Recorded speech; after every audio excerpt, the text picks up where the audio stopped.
अरे क्या बात की भाई, आपने बोला ये जस्टिफाइड नहीं है। जब आप किसी पंसारी की दुकान पे जाते हैं, बोले इतनी ज़्यादा कीमत, जस्टिफाइड नहीं है। ये जस्टिफाइड नहीं है, 3 जिंदगियां गई हैं हिंदुस्तानियों की, और आप कह रहे हैं जस्टिफाइड नहीं है। आपको बिना शर्त की माफ़ी अमेरिका से मांगनी चाहिए थी, और हमको वो माफ़ी लेनी चाहिए थी। उल्टा डांट खाकर आ गए। उल्टा रूबियो कह रहे हैं कि ये टॉलरेट नहीं किया जाएगा। अरे आप कौन है भाई? और अंतर्राष्ट्रीय कानून, अंतर्राष्ट्रीय नियम है, जिनीवा कन्वेंशन है 1949 की, एडिशनल प्रोटोकॉल्स हैं, सैन रेमो मैनुअल है। एक कमर्शियल वेसल को इस तरह से अटैक करना और हमारे हिंदुस्तानियों की बेशकीमती जान चली जाए और हम मुंह नीचा करके आ जाएं।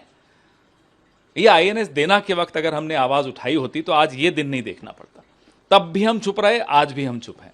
हमारे मेहमान पर हमला हुआ तब हम चुप रहे, इंडियन ओशन में आकर हमला हुआ तब हम चुप रहे। तो हम इनसे क्या उम्मीद करेंगे? क्यों डरते हो साहब? देवयानी खोबरागाड़े जी का एपिसोड हुआ था यूपीए 2 के वक्त, हमने कुछ मजबूत कदम उठाए थे, डरे नहीं थे अमेरिका से। आज प्रधानमंत्री डरते हैं अमेरिका से, बार बार ये उदाहरण हमें मिलता है।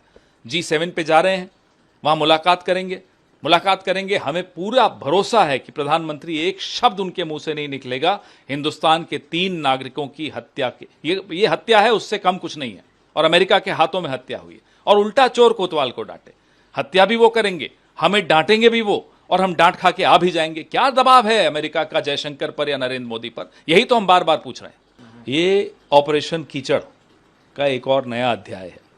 जहां जहां भारतीय जनता पार्टी जाती है, राष्ट्रीय स्वयंसेवक संघ जाता है, वहां ये कीचड़ शुरू हो जाता है, और बिना कीचड़ के इनका कमल खिल भी नहीं सकता।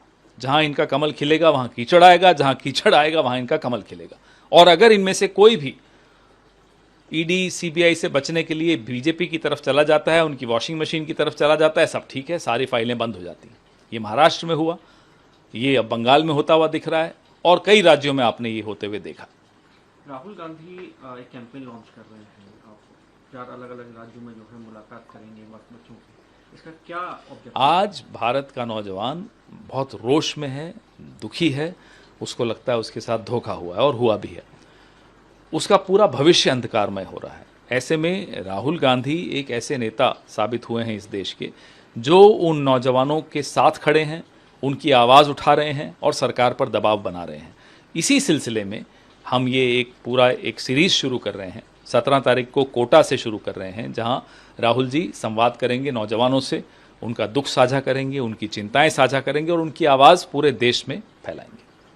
मीनाक्षी नटराजन मामले में अब कांग्रेस पार्टी, क्योंकि हमने देख लिया प्रदर्शन भी आप लोगों ने कर लिया, हालांकि अब वो सीट तो आपके पास नहीं रही, लेकिन भविष्य में ऐसी चीज़ें ना हों, और आगे क्या इस मामले पर अभी आप कोर्ट पर उम्मीद रखेंगे? भविष्य में ऐसी चीज़ें तभी न होंगी जब भारतीय जनता पार्टी को केंद्र सरकार से बाहर किया जाएगा। जब तक ये केंद्र सरकार में रहेंगे, ये इसी तरह से संवैधानिक संस्थाओं की धज्जियां उड़ाएंगे, संविधान की धज्जियां उड़ाएंगे। आपको रोज एक उदाहरण मिलता है कैसे ये संविधान की धज्जियां उड़ाते हैं। जैसे कि मैं सो रहा हूँ तो पिताजी को जगाना है मुझे, तो वो डायरेक्ट उठाने के बजाय, और हिंसा की परंपरा मेरे यहाँ नहीं थी सौभाग्य से, तो वो क्या करते थे कि उस कमरे में आ जाएंगे या बाहर से गुजरेंगे और चौपाई बोलेंगे, प्रात काल उठ गए रघुनाथा मात पिता गुरु नावई माता। कभी कभी मैं गुस्से में उठ करके, अरे पापा, चरण स्पर्श किया और सो गया। मैंने कहा अब मत उठाना।